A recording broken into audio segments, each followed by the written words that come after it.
Hello, hello, hello, my friends. Welcome to Person Behind the Pages, the show where we get to know the creators that make the things we love. I'm joined today by Sam Paisley, debut author of The Elements of Time. How you doing, Sam? I'm good. How are you? I'm very good. Good to be here. Good to chat with you. The 2023 Reviewer's Choice Award winner from Book Nerdections. I'm pretty excited about just kind of the concept of your book, the Avatar: Last Airbender meets Star Wars. Very fun, very fun. Um, um, so yeah, let's talk about the book, Sam. We're doing a buddy read in Page Turners. How has that been so far for you? You've been enjoying like seeing people check it out? Yeah, like my like single biggest joy in life, unrelated to family and friends and that kind of stuff, is literally whenever anyone talks about my work. I One of my main goals when starting to write or create anything was basically like I wanted to create a world and a lore that people could live in, just like the stuff that I grew up with. And to think that literally anyone is interested in what I made is Mm-hmm. just I'm just like, I can die a happy man. Um, That's One very, very, well, new friend of mine, but, um, avid reader who finished, so this is like a 235,000 word book. He finished it in like 3 days, which makes no sense to me. I think he made like almost 80 memes of his reaction, like live reacting to the chapter, and just kept sending them to me. And I was like, please keep this up. This is fantastic. I'm gonna use all of these and cherish all of them. But yeah, that's big it's goals. super I want exciting. that. That sounds amazing. I want that as a writer. that's pretty awesome. Uh, and it's been fun to see like some of the memes. I've tried to avoid spoilers so far, but uh, that's pretty cool. I thought it'd be fun to actually read your just the very first paragraph of your prologue because I feel like it is doing some work and it is amazing. So, you want to read it or you want me to? Up to you. I can read it if you want. Go Um, for it, dude. I haven't practiced. Have you been practicing? Because if you've got voices or whatever, I'm happy to let you read it. No, no, you go for it. You go for it. Okay, just the first paragraph. Yeah, Um, oh, proof that I don't have it memorized. yeah. Right. Uh, okay, prologue. Time came to a halt. Sophorus gazed at the slain bodies of the men and women who once believed he might be their path to elevation. This was his doing. His inability to convey the truth had caused this war. Their blood would forever stain his hands and his heart. Tegrin, his temple, his home, in the holiest place in all creation, would forevermore be marred by the bloodshed that had taken place in his name. Setting some stakes, my dude. Wow. Right? I love that. Just that like little bit where I was like, okay, I'm on board. This is epic. You know? Yeah, and what I tried to do, I think you had this reaction, but most people have this reaction too, is like it's a very stark contrast between, thank you, Callum, between prologue and chapter Chapter one, one. Right. Right. which is very intentional because I want to give you like a taste of. So when I was writing the prologue, um, I researched prologues a lot for a couple of reasons. One reason, apparently, people skip prologues. I didn't know this, but apparently that's a thing. Yeah, right. I can't imagine, but I guess there's monsters out there that do that Yeah, craziness. I had like my siblings or whatnot who are not fantasy readers at all, and I was like, "Listen, you're not going to want to read a draft of this till it's done. Just wait till the finished copy. It's not worth it for you." They start reading and they're like, "Oh wow, your writing's really good." Like it doesn't whatever. They've never read my work before. I've been working on this for a decade, and I'm like, "Yeah, like, what do you think of the prologue?" They're like, "Oh, I skipped it," and I'm like, "All right, do yourself a favor. Just it's 2 pages long. Go back." But a Right. lot of the research on the prologue I did in terms of the philosophy of like what a prologue should get across was basically it's like an appendix, like it's a vestigial organ where you should be able to remove the prologue without affecting your understanding whatsoever of the plot. But having it in there should enhance your understanding. Right. And I've read a lot of books where, and none of them are coming to mind right now, obviously, but where the prologue is basically just chapter one. So I wanted to create something that gave you a sense of, okay, this is the lore and the scope and kind of the epicness and grandness of the story, and you were introduced to some characters and ideas that would greatly enhance your understanding and interest in the story by even chapter 5 or 6 or 7. I don't want to say exactly where. But if you happen to skip it, then joke's on you, I guess. But Sure. Yeah, but what a difference. You got the prologue is so epic, and temple and all creation, and then chapter 1 starts with howdy Mike, thanks for joining. But then chapter 1 starts with a dude in high school, and like he's trying to live up his last year of high school because he's kind of the all-star, right? And he's like, I don't want to get out of high school. It's like, yeah, what different stakes for him, you know? yeah, exactly. And in my head, like, I guess canonically, because it's in my head, but if it were a movie, it would like hard cut from like the prologue to high school scene in like the mid 2000s. My Own Worst Enemy by Lit is playing, just like the most Yeah, stereotypical like hard smash cut into a different scene that you could like. That's the vibe I was trying to create. yeah. No, I think you got that. You definitely got that. That yeah, kind of smash cut vibe, and getting the high school, and it's pretty cool. So talk to me about, like, once things kind of really start picking up, they get dumped into this other world, or whatever's kind of going on there, but they're part of this big battle, and clearly there's some magic going on, there's some magical creatures, we kind of like get hints of those magical creatures on the cover, and I'm obviously you said that this is kind of like Avatar: The Last Airbender meets Star Wars, so I'm imagining, of course, that elements of time, winds of change, like there's some elemental magic that some of the characters are harnessing, is that right? Yeah, so I'll try to be as unspoilery as possible, and you can push me as far down the line as you think your audience would want. But Okay. there's kind of a couple overlapping magic systems, and Okay. it's not. This isn't really spoilery because if you look at the cover for like 12 seconds, you can probably guess some of the stuff. But there is definitely a massive part of the magic system relies around elemental magic, earth, air, fire, water. And then there's another, at least one overlapping magic system that relies more on basically magical artifacts. Okay. And so it gives me a lot of liberty to basically create kind of whatever I want with that. And mostly magical weapons. So like Hmm. people having personalized magical weapons that match their fighting style and their personality and whatnot, but also things like um, you know, basically empathic shields where you can kind of throw up like a huge wall or what have you. You know, magical artifacts that would essentially be like if you remove them, it would just be wizardry, but it's instead using objects and items and whatever.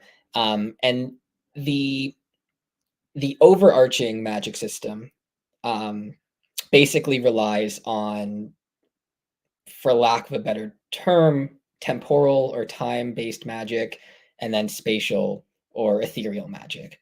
And I won't talk too much about, and I would say it leans more like right in the middle between hard and soft magic. There are rules and there are logical consistencies, but it's not like a hard power scaling of like this person's at a level 10 and this person's at a level 8 or what have you. Sure. Um, and importantly, though, for me, was that every single element of the story relates and has to build into the character's journey. Hmm. So, something I really appreciate about Avatar: The Last Airbender, for example, is that the airbending that like Aang as an airbender is his entire growth and development and power system it builds into his character as like a Peter Pan type character, right?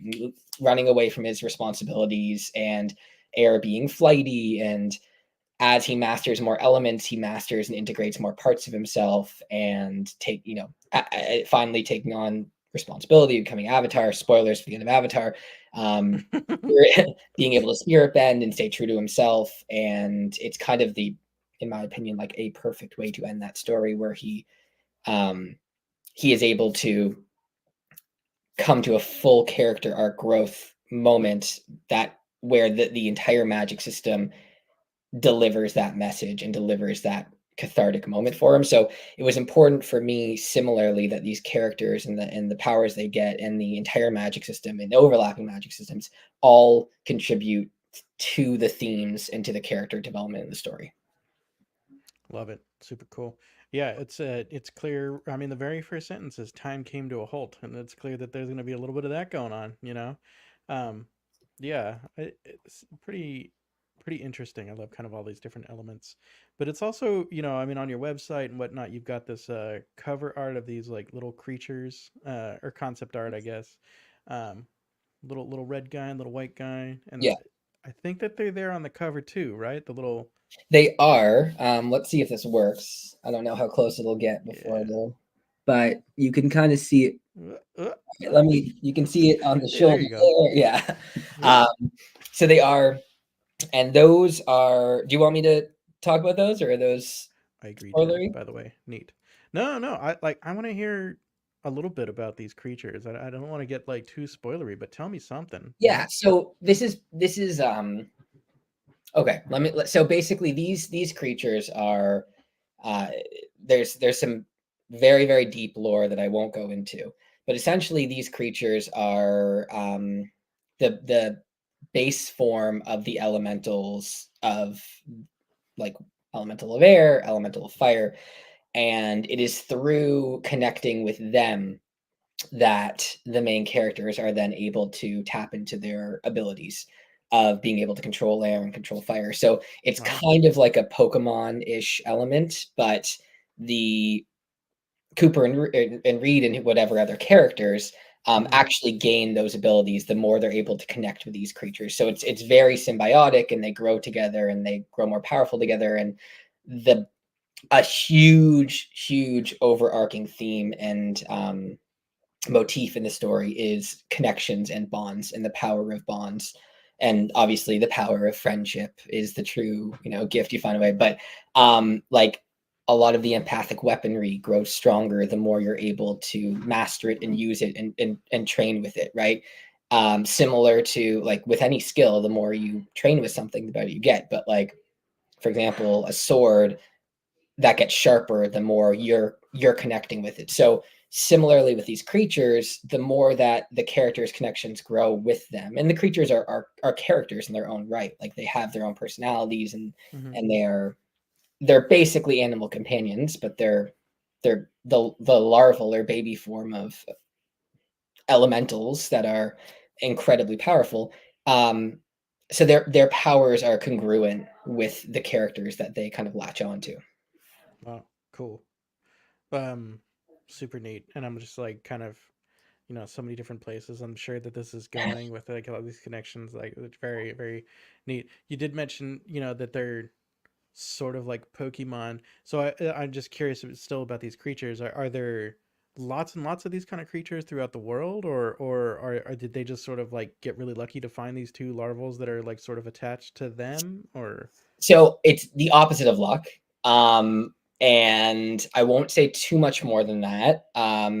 But there are only there's only one. So, like, there's one air elemental, there's one fire elemental, there's one water, and one earth, and they don't even necessarily have to be, um like, in the grand scheme of the universe.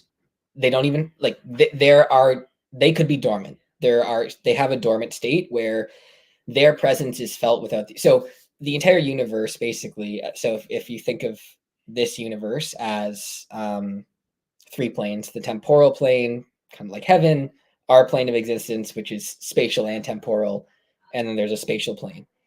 um the elementals are kind of like the building blocks of our plane of existence, or the spatial part of it. And so every single power and ability, think of any superpower that could ever exist, relies and draws from these elementals in some way. So whether if it's super speed, it's the element of air. If it's super strength, it's the element of earth. If it's heat vision, like whatever it is, it's drawing from in some way some of these elementals. And but that can be done because their powers are imbued throughout the entirety of the universe. So hey Rob, good to see you. There are, like, if you were to think of like the Jedi, for example, and put the Jedi in my universe, what they would be drawing on with their, like Yoda with his enhanced life, would be like he would have mastered his body to a degree, so he's drawing without realizing on the element of earth to enhance his life, and his would be drawing on the element of water and his connection with the Force, and Jedi mind tricks would be the element of fire and being able to like play or toy with people's minds. So there's a lot of that lore and power built into the details of this book and the series in general. So the fact that the main characters and other characters awaken these things is plotted very, very specifically and ties directly into what's actually happening in the book. And I would argue from the characters' perspectives, at least most of the way through the book, they would say it was the opposite of luck that they were chosen for all this. That's funny. So we've got the two main characters that are sort of, these like early 2000s normal high school dudes. They're drawn into this crazy like cosmic conflict. Uh there's these multiple magic systems, kind of elemental magic, but then also time and space magic, and there's these little larval elemental spirits that sort of bind with them, and the more that they bind with their magical artifacts and with these spirits, the more powerful they get, and they're sort of having to uh, sort of solve this giant crisis going on throughout the story. Is that am I kind of setting it up fairly well? Yeah, basically. I mean, I would the only thing I would kind of edit there is um they the level of, like, they're kind of thrown in, the main characters are thrown into all of this, and we're figuring things out while they're figuring it out. Of course, of course. And it's, the most recent comment I got from someone was when I got the end of the book was like, okay, you're playing 5D chess here, and like it's I got to go back and read it. But at its core, it's really meant to be a fun adventure. And Nice. and as much as the scope and scale is big and there are very deep themes, you're meant to walk away kind of feeling happy.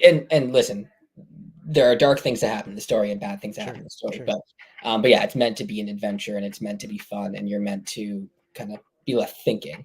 I love that. I like JCM Burn. I like talking with him, and like he's always like, I want you to kind of, that in my stories, he says, that in a JCM Burn story, like the good guys are gonna win, the bad guys are gonna lose, because that's what I want in the world, And I'm like, I'm on board, you know. But like it's 5D chess, so is your story is one of those ones where like after you finish it, you're like, wait a minute, he mentioned this early on, and like now I need to go back and kind of reinterpret this thing that happened early on, but now that I have the context of the end.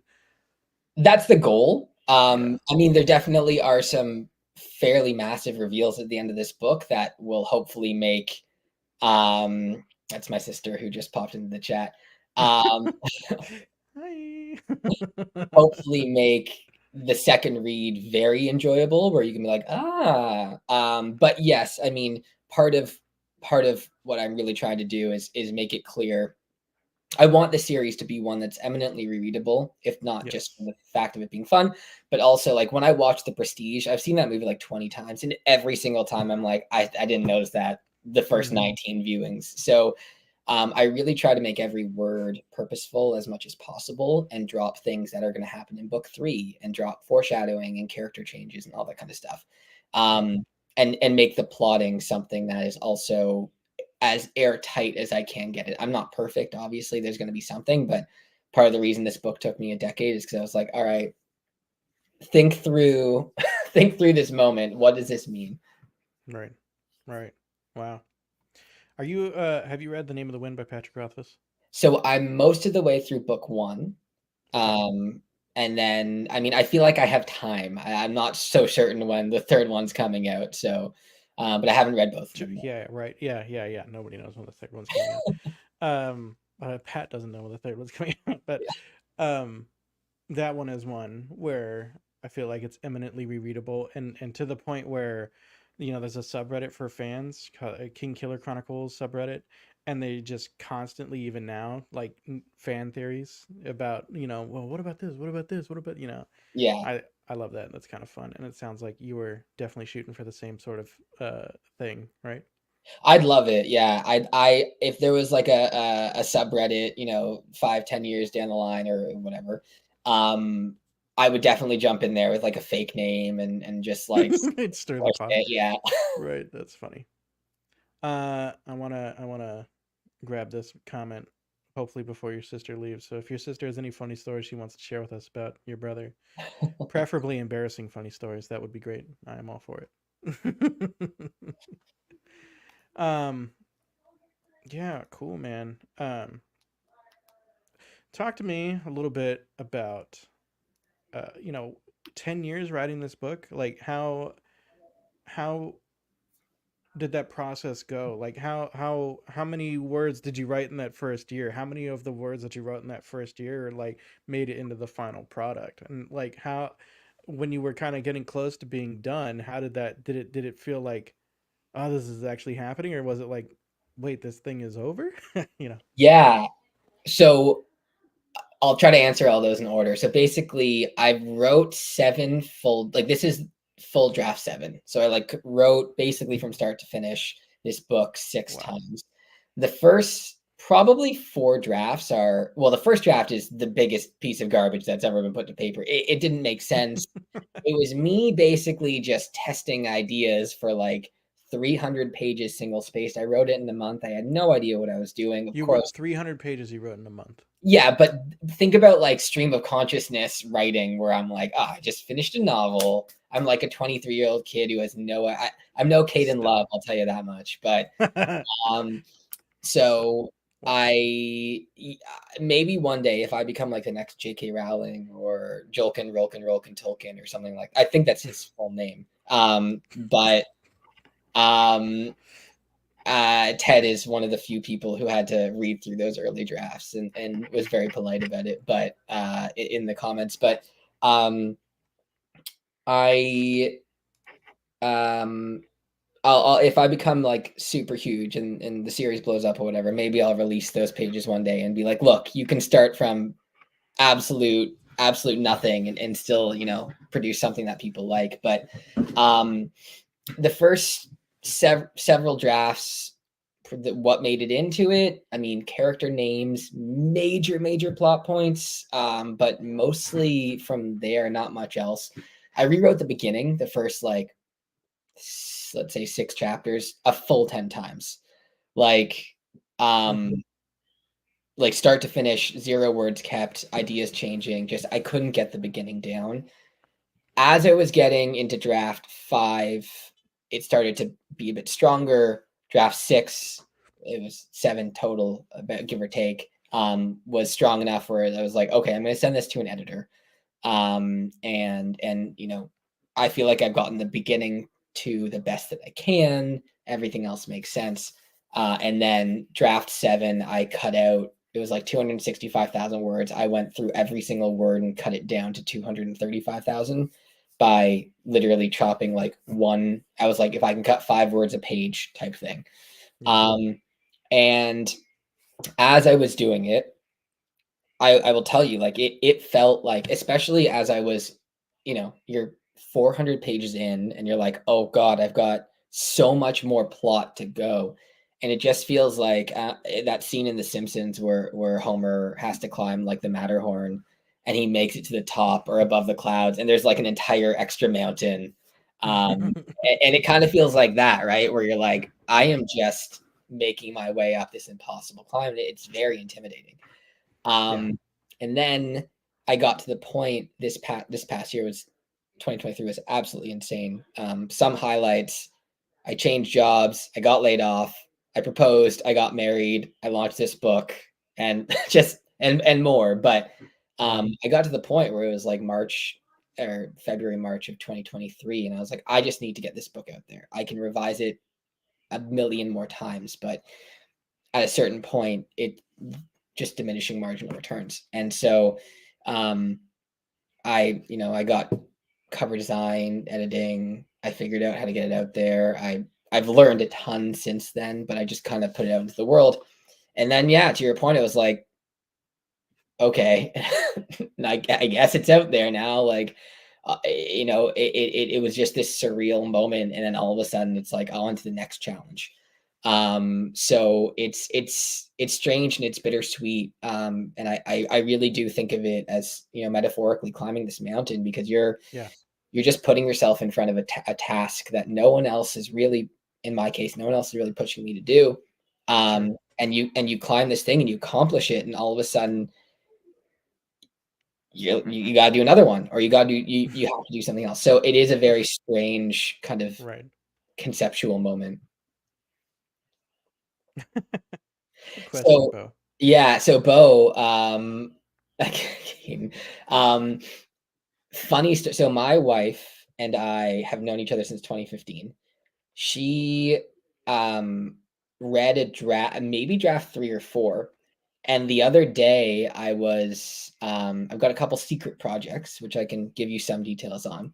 But I was kind of reading over something, and she was like, "What?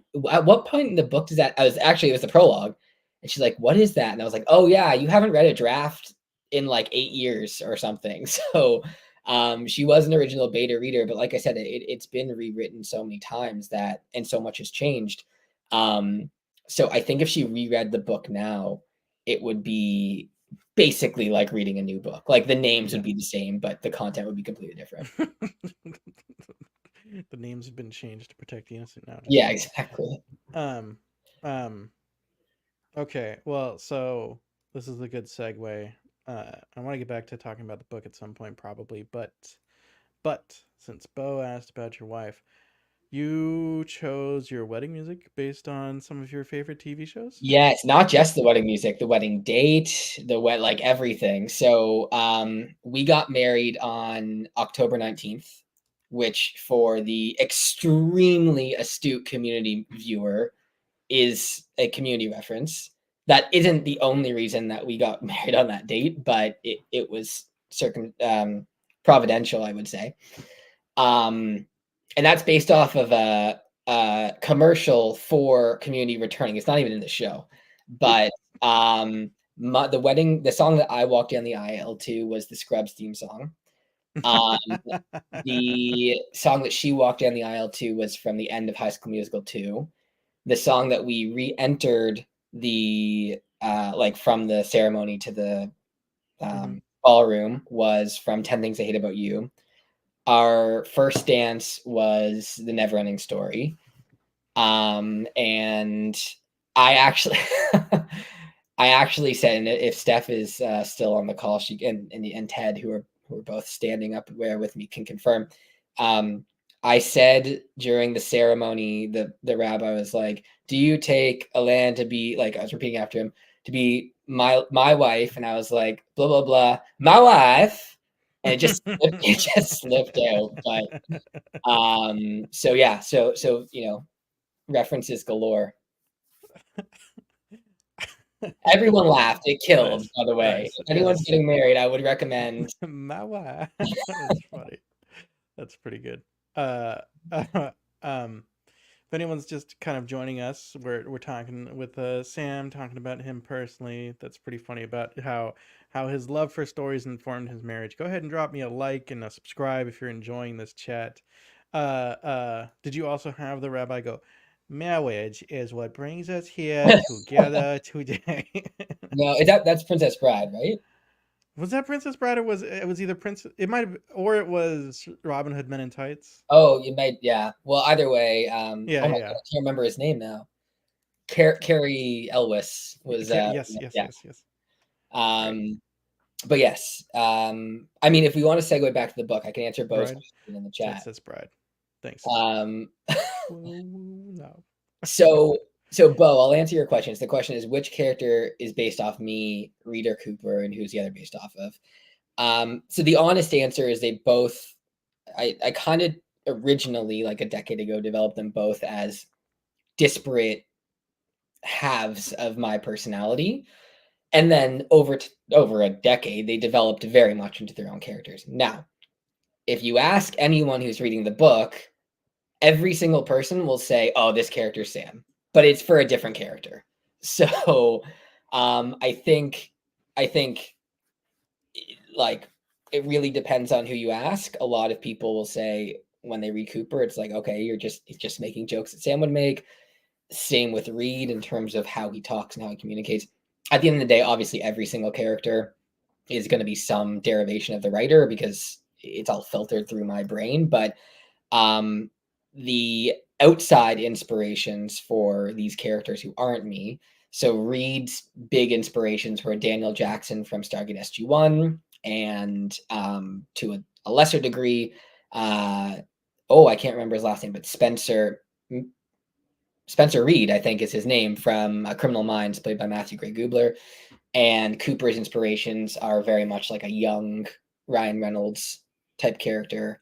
So those are like the outside, like Two Guys, a Girl in the Pizza Place era. Ryan Reynolds, like very young.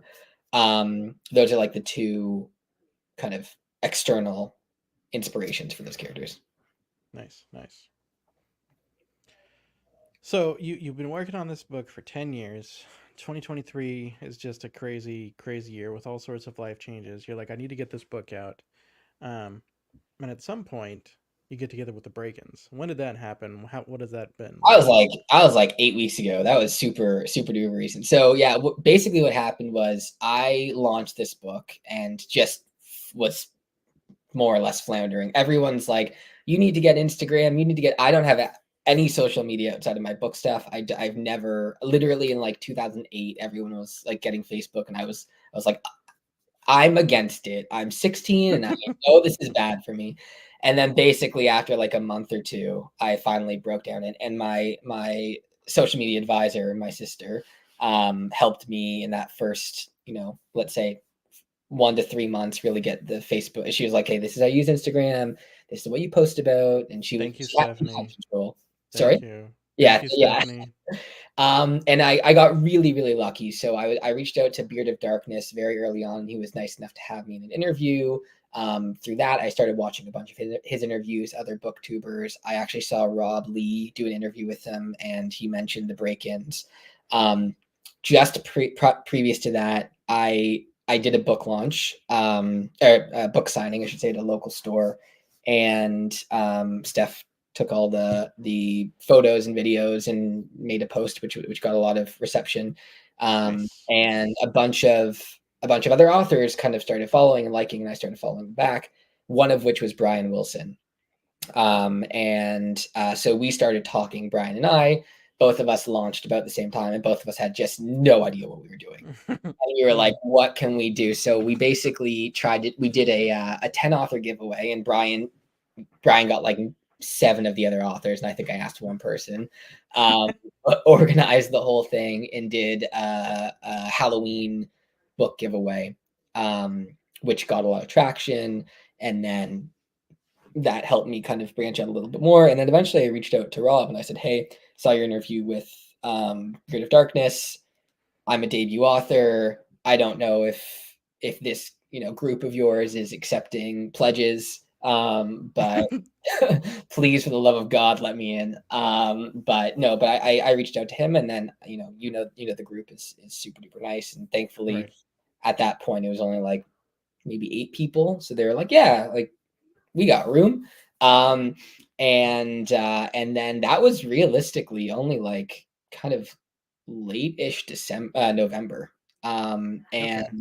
have been super duper fortunate to have that support system where we're all kind of in the same boat and at different stages and have different expertise. And, you got, people like Adrian who are obviously really plugged into the indie sphere and the podcast sphere. And you got people like Caden and ZS or Zach. I realize I said Zed, so that's a Canadianism for all you guys who aren't in Canada, but who are running Kickstarters and have a bunch of knowledge there.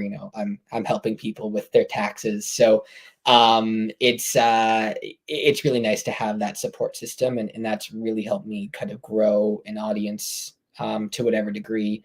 And that you guys all bullied me to get onto Twitter, and then fortunately from that, Bo and Bert found me and were nice enough to do a buddy read on Page Turners, and so it's been it seems like a long time because I post like 8 tweets a day and whatever now. So it feels like I have a presence, but really it's only been about 2 months. But it's been really nice to have a community of people where everyone's supportive and we're all kind of in the same boat.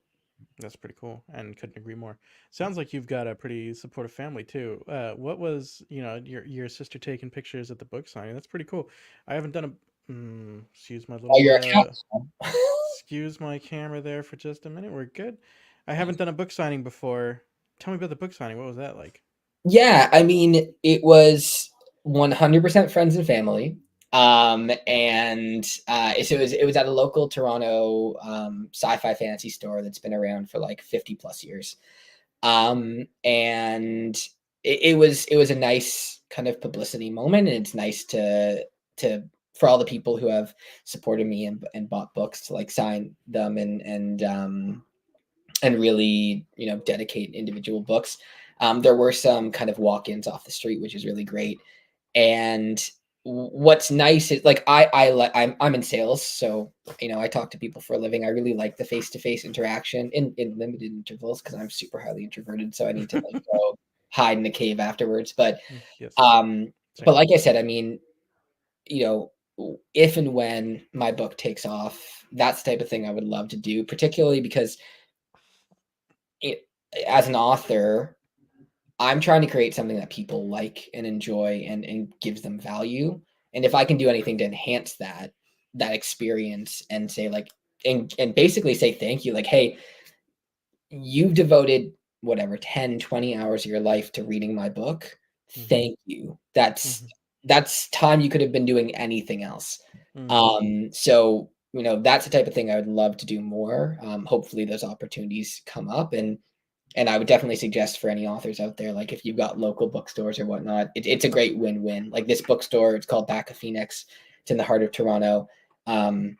Super kind, super gracious. They love independent authors because they're not giving money to like Amazon and these huge publishing houses. So I reached out to them. I said, hey, my book's launching. Do you have an opening? And they're like, yep, these dates are available.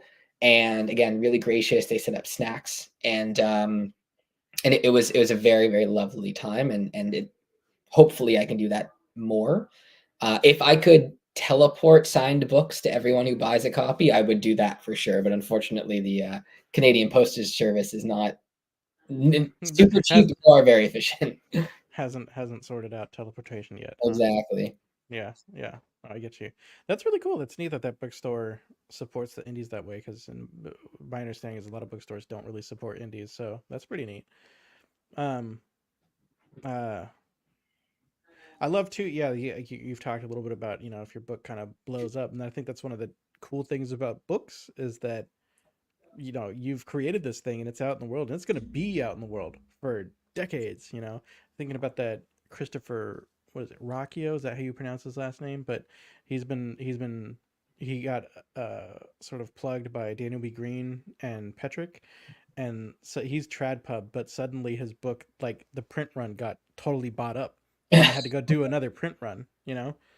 um, so, and but that book had been out for years, but just suddenly got a huge surge in popularity because they were like, "This is great," and then tons of people bought it. So it's neat the way that that sort of thing can happen. Um, breaking through. I'm just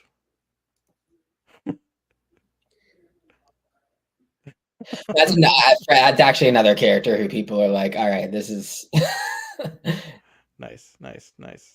Hey, love hearing about the book sign. Yeah, right. Yeah, cool to hear about the book signing. Thanks for dropping in, Nick. Um, yeah, pretty cool. All right. I've got a really weird one for you, Sam. It's Yeah. just kind of an off the wall question, getting to know you a little bit better. If you could invite any three people to a dinner party, who would you invite? Ooh. Right? So I think my wife would kill me if I didn't say Zac Efron. Um, Okay. um, who would I invite? That's an interesting question because um, I don't really. This is gonna sound weird, but like I don't really care about people. That came off wrong. It's like when I look at someone who's like You don't care about celebrities? yeah, like when I look at someone who's like really accomplished or whatever, Sure. what I care more about the accomplishments than the person behind it because like everyone's flawed. Um, but I really like Zac Efron's work, so I'll put him on the list. I'm trying to think of like who would be a really great thinker, who I could just listen to for hours. Mm-hmm. Mm-hmm. Um, yeah, yeah, Right. exactly. Right. Quote me on it. Who else? I think that okay, it's probably going to be a trend, but like I would invite Ryan Reynolds too because he seems like a very funny guy. That's Um, yes, fair. and um, and then I think maybe Dan Harmon. Dan Harmon's uh a storytelling either Dan Harmon or Bill Lawrence. Bill Lawrence was the creator of Scrubs as well as many other things. Dan Harmon, Community, and if you can't tell, I like those shows. Nice. Community and Rick and Morty, and our their writing is incredibly impressive from a storytelling perspective. Like when I'm watching a lot of, and obviously there's not every single episode of every single show is going to be amazing, but the first three seasons of Community, I can dissect and be like, wow, the things that you're able to do or the things that you're able to turn in this story with a sentence Mm-hmm. um, are incredible. And I think just from a writing perspective, I think those would be incredible people just to have a few hours to pick their brains on and how they do it. So yeah, those would be top people for sure. It's a pretty good list. Yeah, yeah. Talk about writing and listen to Ryan make all sorts of, quiffy jokes. Yeah. I like it. I like it. Um, okay, kind of back to books. I know that you haven't sort of been part of the like community for too long, you feel, but book's been out for a little bit, and you're in there now. What has been your favorite opportunity that's come about for you because of writing the book? And I'll exclude this interview, which is wonderful. I know it would be the top if you were allowed, but Yeah, no, no. it's against the rules. Right, right. I legitimately is coming on these types of interviews and having these conversations Well, by far, and I love the craft of writing, and I love you too, Steph. And that was the end of my sentence. I love the craft of writing, and I love my sister. gotta love my sister. Yeah, yes. Um, I love well, that's cheating, Bo. That can't be from the break-ins. Um, so I love the craft of writing. I love the art of storytelling, and I obviously have to love my own book because I spend so many hours a day in it, Mm-hmm, mm-hmm. thinking about it. And so one of the things that um, one of the goals for my writing and one of my goals in general, like I almost went to teaching at a university. I didn't end up doing it, but it's something I might pursue in the future. Um, I want to create something that could help people learn through stories. And what I mean by that is stories in many ways, like especially fiction, they're not literal, but they're almost in a meta way more than literal. Like the information that you can take from a story. So let's say I'll use a very very basic example. You watch like a Superman movie or a Spider-Man movie, and you learn, okay, like you need to take responsibility for your actions if you have the ability to do so. That lesson and that truth is almost more true than watching a documentary and realizing, okay, in 1939, the Third Reich took over Belgium and yada yada yada. And so being able, like something that really changed my life was in fourth year university. I took this English course and we read like 6 novels and 30 short stories. And I really learned how to interpret a story and understand theme and understand more than the writing. And so I wanted to develop and create something that could help people do that, masked by just a really fun story.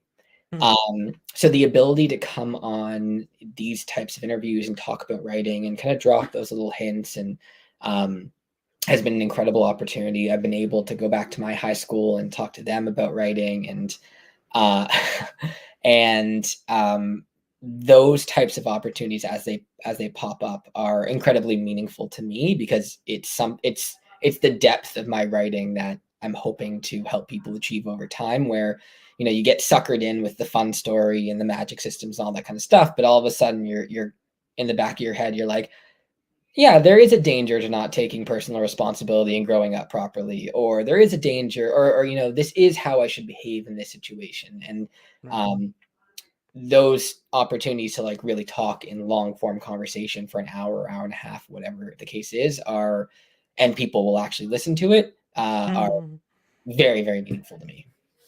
Nice. Yeah, that's cool. That's cool. I like that a lot.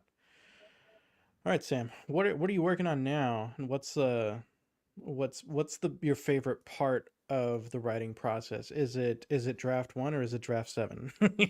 Like So I have a couple secret projects on the go right now, and I'm going to be making announcements about them and status updates. But I will tell you right now that there are secret projects that are hopefully being launched in the spring, maybe like let's say May, June, July, depending on timing and things I can't control, like other artists.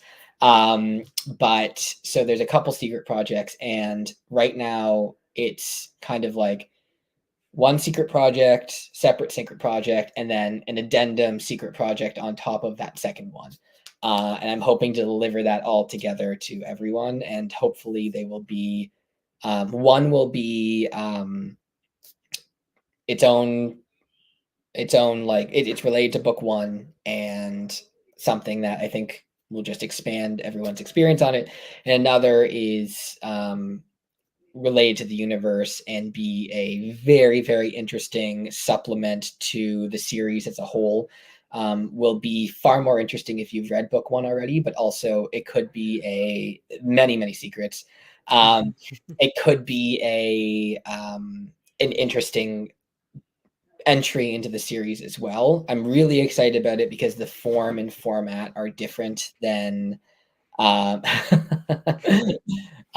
different than what's typical for my writing, at least. And so it's like a very cool project that's pushing me in a different direction than what I'm used to and letting me kind of stretch some skills there. And then obviously on top of that, working on book 2. That's kind of always going to be bubbling under the radar, and hoping that probably won't happen this year, but hoping to get that out in 2025. Just with the length of the novels, drafting it and then redrafting it, getting to an editor, it's difficult to do. But hopefully not 10 years this time. No. The maximum 8. So those are the big projects this year that are coming out, and I'm holding myself to those 2 secret projects. So you heard it here first. Nice. I would say 2. It's actually 2.5 secret projects, but we'll say 2. So are we gonna call 2025? Well, no, you want some of them out. All right. So 2024, you heard it here first. The year of Paisley. Yeah, exactly. Secret projects getting released. Yep, I like it. Okay. And then what's my favorite part of the process? I think it's when I get into the flow state of writing. So when I sit down to write, I write on a 2015 Dell, which is like mostly not functional anymore. Which is great because like if I'm gonna like hop on the internet or something, it's gonna just like slow down the computer so much that I'm like, all right, I'm not even get distracted. But if when I am in writing, so I'm in outlining mode right now, and even in outlining mode, the first 15, 20 minutes, your brain's kind of warming, my brain kind of warms up or whatever, and all of a sudden you start getting into a flow and the ideas start coming to you, and you're like, oh, I could do this, I could do this, and then this happens and this thing happens, and it's almost like you're just a spigot and the ideas are coming from somewhere else through you into the computer. And whether that's in the outlining phase or the revisions phase or the writing phase, that's my favorite part, where I really feel integrated and entwined in the story itself, and I feel like I'm back in the world and I'm creating something again. And it's a flow state, right? It's similar, like if you're playing a sport or at the gym or doing any activity where the level of effort is perfectly matched to the level of difficulty, and Right. you're just teetering on that edge of, I don't want to say excellence, but like, because it could be garbage, but you're teetering on that level of what you can achieve, and you're just edging onto your boundaries and pushing past them. That is something that, once you've practiced writing a lot, it's a state that you can get into, and it's powerful and it's fun, and you leave it exhausted. Frankly, like I'll sometimes sit down and write for like 6 hours if I really get into that state, and be like, oh wow, I didn't eat the entire day. I think I Mm-hmm. burned 1,000 calories and I need to take a nap. And then you can look back and be like, the next time you sit down to your computer or typewriter or whatever, you can say, hey, I don't even remember thinking of this idea, but this is really cool. And Yeah. to me, that can happen if I'm lucky anywhere in the process, but that's my favorite part. Nice. Nice. Yeah. Yeah. It's always good. Yeah. When yeah, you hit that flow, that stride, and you're like, oh, this is good. This is good. Right. Yeah. That's a good moment. All right, Sam. This has been fun. Where can people find and follow you online? Yeah, I think I'm most active on Instagram. It's at Elements of Time Book. You can find me on Twitter. I think it's S Paisley Author. But I think that's right. we'll confirm. You can go to my website, which is elementsoftime.ca. There's a bunch of merch up there, and I'm going to be adding more if Cool. you read the series and enjoy it. But there are things up there that I'm trying to update, encyclopedias, all that kind of stuff. But I would say Nice. Instagram and Twitter, I'm most commonly active. And if anyone ever has any questions about the book or anything, I'm not that big, so you can get a hold of me pretty easy. Well, yeah. Listen, if you're interested in the book at all, go join Page Turner's Discord. I got a link in the description on YouTube, and join the buddy read that's ongoing. Only just started, so Yep, and you have until tomorrow at midnight. The digital version's on sale for 99 cents, so you go can get get it the on Amazon for a buck. go get the book. And I don't care about people. Sam Paisley, 2024. Thank you all for being here. Thanks for watching. Thank you, Sam, for hanging out. It's been fun talking to you. And if no one's told you today, you're an absolute legend.